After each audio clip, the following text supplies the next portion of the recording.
Welcome students in my channel. आज का topic आपके सामने स्क्रीन में नज़र आ रहा है। So let's start. इस वीडियो में आप इमेज टैग का एक एट्रीब्यूट सीखेंगे जिसका नाम है लोडिंग। इस लोडिंग एट्रीब्यूट को इमेज टैग के साथ कैसे लिखते हैं और इसका यूजेज क्या है इमेज टैग के साथ, ये तमाम चीज़ें आप इस वीडियो में सीखेंगे। दूसरी बात ये है कि मैंने डेस्कटॉप पे एक फोल्डर क्रिएट किया हुआ है जिसका नाम है इमेज एट्रीब्यूट्स। इस फोल्डर का नाम आप कुछ भी रख सकते हैं और इस फोल्डर के अंदर मैंने इसे ओपन करके दिखाता हूँ। इसके अंदर एक इमेज रखा हुआ है और उसके बाद इसमें home.html नाम से यानी कि एक पेज क्रिएट किया हुआ है VS कोड एडिटर के थ्रू।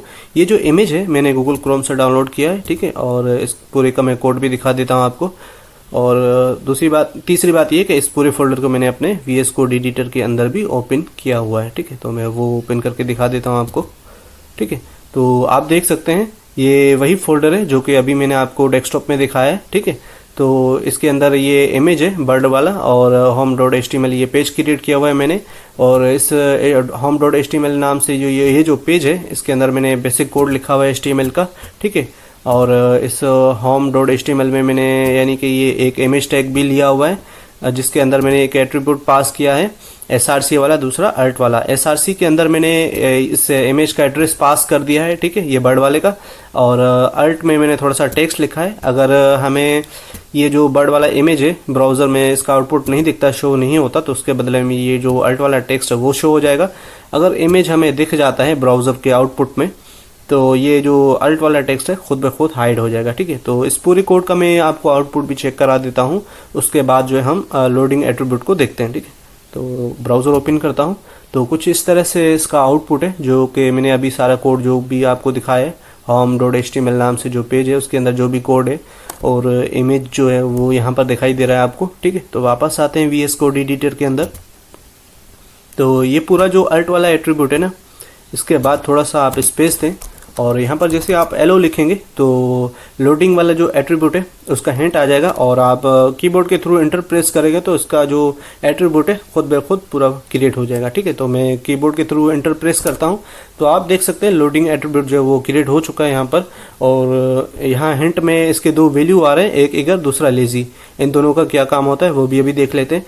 देखिए, अगर आप चाहते हैं कि जैसे आप अपने सर्वर में लाइव सर्वर जो वेबसाइट यानी कि होस्टिंग में जब वेबसाइट अपलोड करते हैं तो उसके अंदर वेबसाइट के अंदर ज़्यादातर HTML के पेजेस होते हैं, यानी कि HTML के जो पेज होते हैं उसके अंदर इमेजेस होते हैं। आप चाहते हैं कि वो जो इमेजेस हैं HTML पेज के अंदर जल्दी जल्दी ओपन हो, जल्दी जल्दी लोड हो के यूज़र को दिखाई दें, तो उस सूरत में आप इस एगर वैल्यू को पास कर सकते हैं इस लोडिंग एट्रीब्यूट के अंदर, ठीक है। और तीसरी बात यह है कि लेज़ी जो है, लेज़ी अगर आप चाहते हैं कि इस लेज़ी वैल्यू को पास करना चाहते हैं इस लोडिंग एट्रीब्यूट के अंदर, तो उस सूरत में क्या होगा, आपके जितने भी इमेजेस हैं वो लेट ओपन होंगे। यानी कि यूज़र जैसे ही ओपन करेगा आपकी वेबसाइट को गूगल सर्च इंजन में, गूगल सर्च बार में, तो आपके इमेजेस जो हैं वो लेट ओपन होंगे, यानी कि आपका वेबसाइट का स्पीड स्लो रहेगा।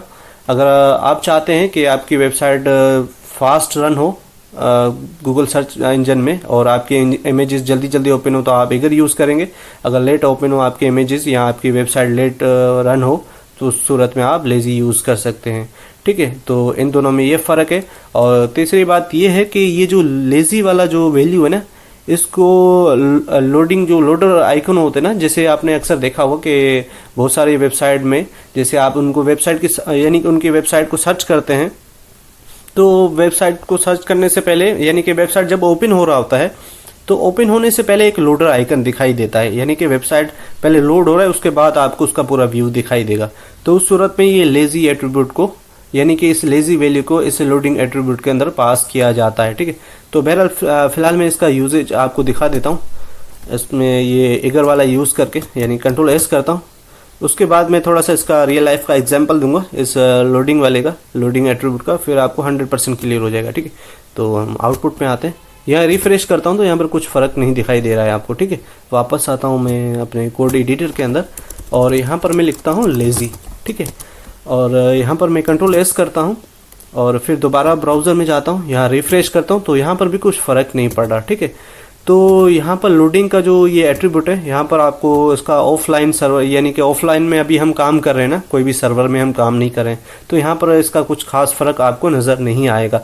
जब आप इसको होस्टिंग जो होती है ना वेबसाइट में, यानी कि जब होस्टिंग में आप अपने वेबसाइट को अपलोड करते हैं, पब्लिश करते हैं, कोई भी यूज़र जब उसको सर्च करके देखे, तो उस सूरत में इस लोडिंग वाले एट्रीब्यूट को यूज़ किया जाता है। आप चाहते हैं अपनी वेबसाइट को स्पीड बढ़ाना चाहते हैं तो इस लोडिंग एट्रीब्यूट के अंदर आप इधर यूज़ करेंगे। अगर आप इस लेज़ी को यूज़ करेंगे तो लेज़ी में उस सूरत में क्या होगा कि आपकी वेबसाइट एक तो लेट ओपन होगा, और तीसरी बात ये कि इस लेज़ी को जो है उस सूरत में इस लोडिंग एट्रीब्यूट को पास किया जाता है जैसे आप चाहते हैं कि आपकी वेबसाइट जो है, कोई भी यूज़र आपकी वेबसाइट को जैसे ही ओपन करें किसी भी सर्च इंजन जैसे कि गूगल क्रोम है, उसकी सर्च बार में जैसे वो सर्च करेगा तो सबसे पहले एक लोडर आइकन दिखाई देगा। ठीक है, लोडर आइकन थोड़ी देर चलेगा, उसके बाद आपकी वेबसाइट ओपन हो तो उस सूरत में इस लोडिंग एट्रीब्यूट और इसके अंदर लेज़ी वैल्यू पास किया जाता है। ठीक है, मैं इसका रियल लाइफ एग्जांपल दिखाता हूँ आपको, फिर 100% आपको समझ में आ जाएगा। मैं एक काम करता हूँ, ब्राउज़र में आता हूँ यहाँ पर, ठीक है, और यहाँ पर नेक्स्ट ऐप खोलता हूँ। मैं अपना वेबसाइट का पोर्टफोलियो है मेरा, मैं उससे ओपन करता हूँ। ठीक है, पूरा एड्रेस लिखता हूँ इसमें। तो मैंने अपना वेबसाइट का पूरा लिंक यहाँ पर लिख लिया। अब जैसे मैं एंटर प्रेस करूँगा तो आपको एक चीज़ पे फोकस करना है। ये पूरा जो बीच वाला हिस्सा है ना, यहाँ पर पहले एक लोडर दिखाई देगा, एक आइकन जो लोड हो रहा होगा, उसके बाद मेरा वेबसाइट ओपन होगा। तो आपने फोकस करना है वो जो लोडर आइकन जैसे यहाँ पर घूम रहा होगा ना, यहाँ पर दिख रहा होगा आपको, तो वो काम होता है लेज़ी लोडिंग का। ठीक है, तो मैं एंटर प्रेस करता हूँ, कीबोर्ड के थ्रू मैंने कर दिया इसको।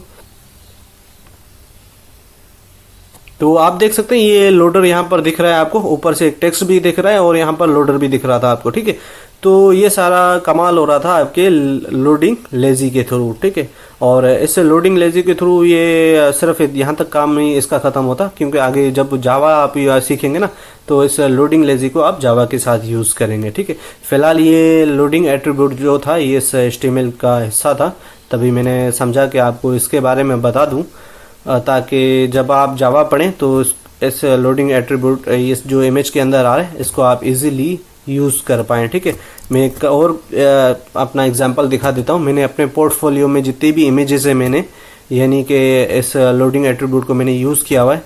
पहले मैं ब्राउज़र का आउटपुट दिखाता हूँ, यानी कि ये जो मेरा वेबसाइट है ना, यहाँ पर एक पोर्टफोलियो का सेक्शन आ रहा है। ठीक है, ये जितने भी आपको इमेजेस दिखाई दे रहे हैं ना, इन सब में मैंने लोडिंग एट्रीब्यूट और लेज़ी वैल्यू उसमें पास किया हुआ है, ताकि ये जो लोडर वाला आइकन पहले दिखाई दे रहा था ना वेबसाइट को ओपन होने से पहले, ताकि ये इमेज लेट ओपन हो और सबसे पहले मेरा जो है वो लोडर आइकन दिखाई देना चाहिए, उसके बाद मेरे इमेजेस ओपन हो।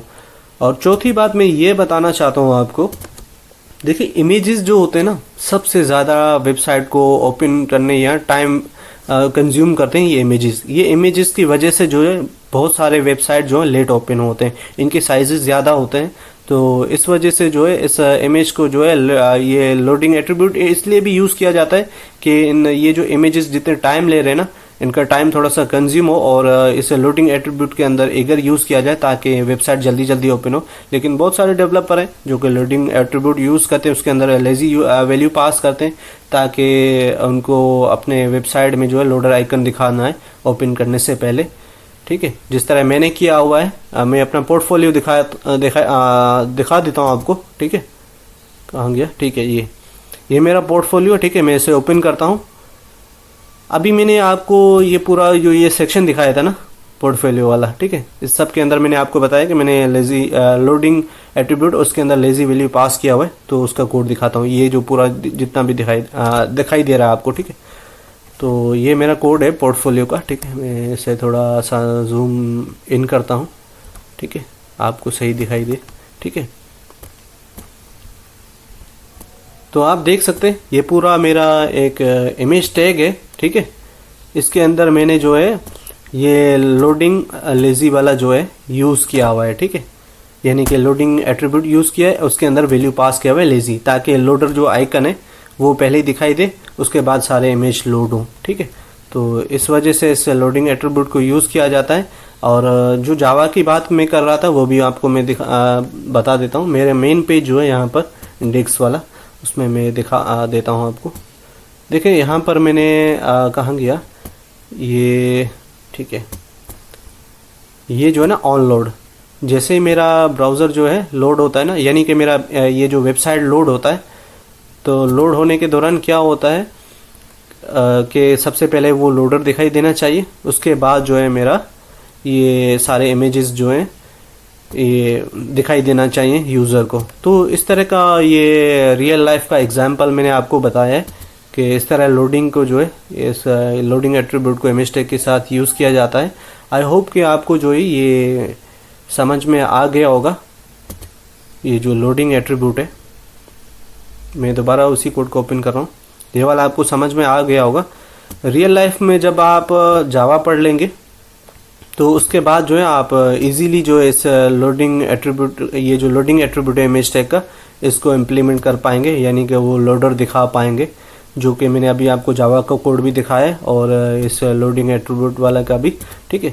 और इसका हम प्रोजेक्ट भी बनाएंगे इस लोडिंग लेजी नाम के हवाले से, ताकि आपको फिर 100% क्लियर हो जाएगा उस प्रोजेक्ट के थ्रू, और आप इजीली अपने वेबसाइट में जो है लोडर आइकन लगा पाएंगे।